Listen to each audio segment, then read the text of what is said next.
Start. Sir, I would like to thank you for giving me this opportunity to initiate the discussion on the working of an extremely important ministry, the Ministry of Youth Affairs and Sports. It has been said that it has always been the young and youth who have been at the forefront of any revolution, of any change, of any brave and daring ideas. Youth have always led from the front. It was at the very prime of their youth that the greatest achievements, their evolutions, were won, were conceived of, and were implemented with all their enthusiasm.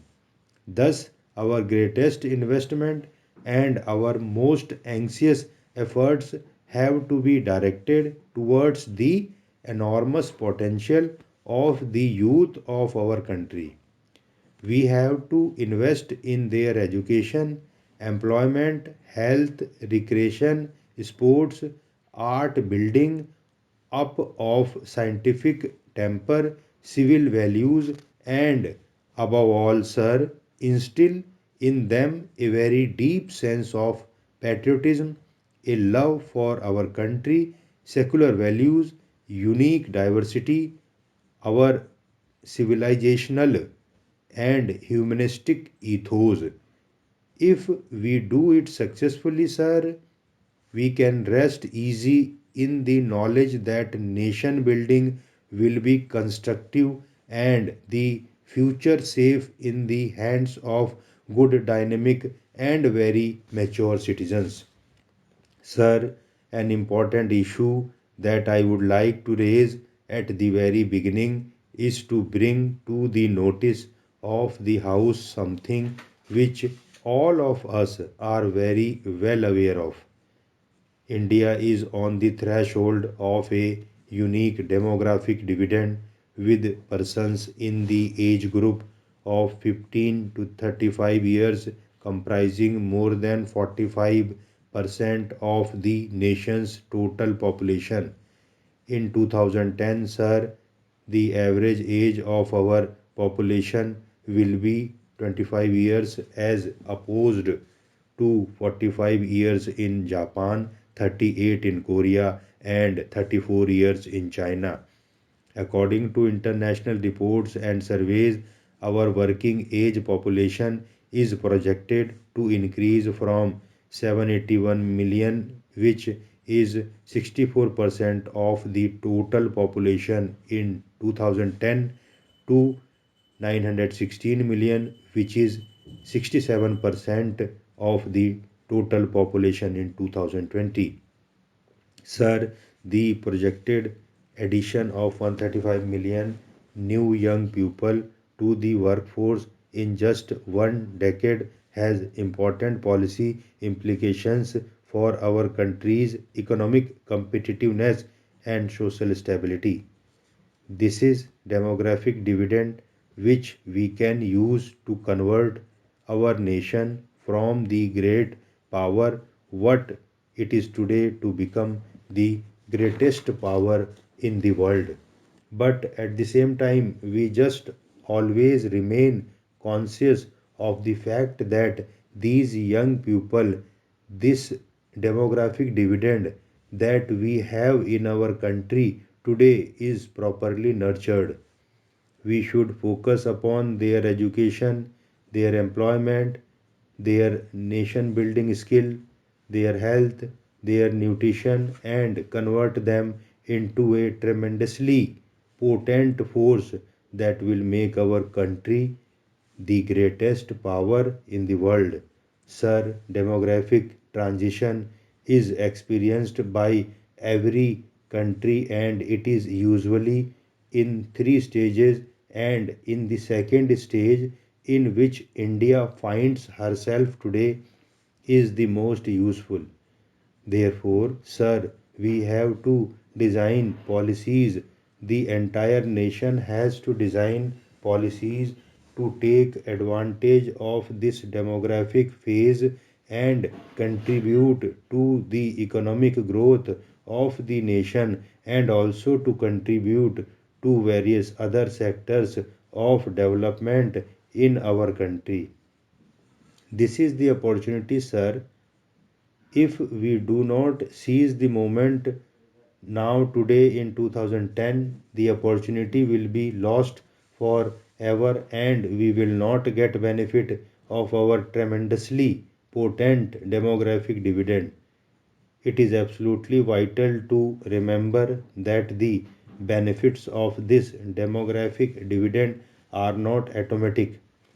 Simply because we have a nation of young people does not mean that we will immediately gain the advantage of having so many young people where the entire world has much older population. We need to nurture them carefully at various levels with education, with health, with nutrition. I think the future should be in the hands of the youth, and this is something that we should remember. Sir, according to the Economic Intelligence Unit, between 2005 and 2020, we will need to create 142 million jobs, about 30% of the total jobs in the world. Without substantial investment in human capital and development, this demographic dividend will become a demographic burden which we cannot allow. Therefore, we need this integrated package of complementary policies focusing not just on the formal or organized sector, sir, but also to create a business environment where merit can thrive, entrepreneurship can thrive, business opportunities can thrive, because an overwhelming proportion of employment growth and value generation is from small and medium enterprises, self employment policies at the center and the states, which both the governments need to facilitate rather than hinder, and at any cost, this advantage should not be squandered. Sir, Section 5.2 of the National Youth Policy is devoted to gender justice, and I would like to place before importance on this issue. The minister knows very well, and I am sure all my colleagues in the House are well aware of this youth policy. But I would like to mention that special importance should be given to the question of nutrition of young girls, education for young girls, protection for young girls from domestic violence, making sure that these girls get a proper growing up, childhood education, etc. All forms of discrimination in respect of girl child, negative cultural attitude practiced against women, discrimination against women at all levels have to be eliminated by all the partners of the government, by all sections of society, by all elected representatives. The entire nation should stand as one to protect and nurture the girl child who has been so discriminated against until today. The Youth Affairs is a department which comes under the Ministry of Youth Affairs and Sports, but the issues are not confined only to this ministry alone. It is something which is a cross-cutting issues which cuts all the ministries in the government of India, all the departments in the government of India, all sections of the society, and it involves everybody from health to finance to human resource development, and it calls for action from every single one of us. Thus, it is not the task of one ministry or even one government, but I think an entire generation has to invest in the next generation.